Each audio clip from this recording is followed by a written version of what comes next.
Hello, আজকে আমরা শুনতে যাচ্ছি গল্প ডেকচির বাচ্চা। এই গল্পটি লিখেছেন নাসিরুদ্দিন হোজ্জা। নাসিরুদ্দিন হোজ্জার রম্য গল্প সারা বিশ্বজুড়েই মানুষের মুখে মুখে ফেরে। হোকা, হোকসা, জোহা, মালাই মশহুর, হোজা নাসির, নাসিরুদ্দিন, আফিন্দি এরকম নানা নামে নানা দেশে তার গল্প প্রচলিত। তুরস্কের মধ্য আনাতোলিয়ার আকসেহির শহরে ত্রয়োদশ শতাব্দীতে হোজ্জার জন্ম। এই শহরে তার সমাধিও রয়েছে। প্রতি বছর 5 জুলাই থেকে 10 জুলাই পর্যন্ত আকসেহির হোজ্জা উৎসব অনুষ্ঠিত হয়। ইউনেস্কো 1996 থেকে 1997 সালকে আন্তর্জাতিক নাসিরুদ্দিন বর্ষ হিসেবে ঘোষণা করেছে। এখন আমরা গল্পতে ফিরে আসি। হোজ্জার বাড়িতে মেহমান আসবে, অনেক খাবার রাখতে হবে, তাই সে পাশের বাড়ি থেকে একটা বড় ডেকচি আনলো।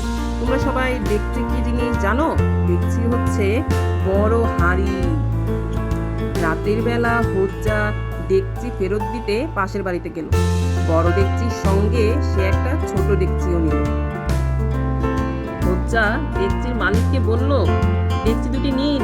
ডেকচির মালিক ভারী অবাক হলো। সে বলল, বড় ডেকচিটা আমার, তার সঙ্গে আবার ছোট ডেকচি কেন? হোজ্জা হেসে বলল, আপনার ডেকচির বাচ্চা হয়েছে, তাই বাচ্চাকেও নিয়ে এলাম। ডেকচির বাচ্চা হয়েছে শুনে লোকটি খুব খুশি হলো। সে হোজ্জাকে পান্তামাত খাওয়ালো, তারপর ডেকচি দুটি রেখে দিল।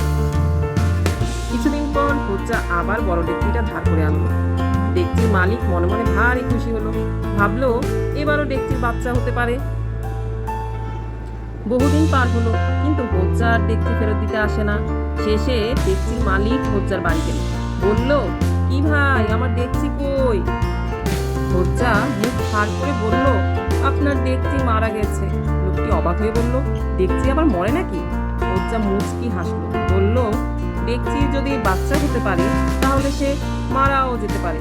হোজ্জার জবাব শুনে লোকটির মুখে কোনো কথা শুনল। আর এটাই হলো নাসিরুদ্দিন হোজ্জার ডেকচির গল্প।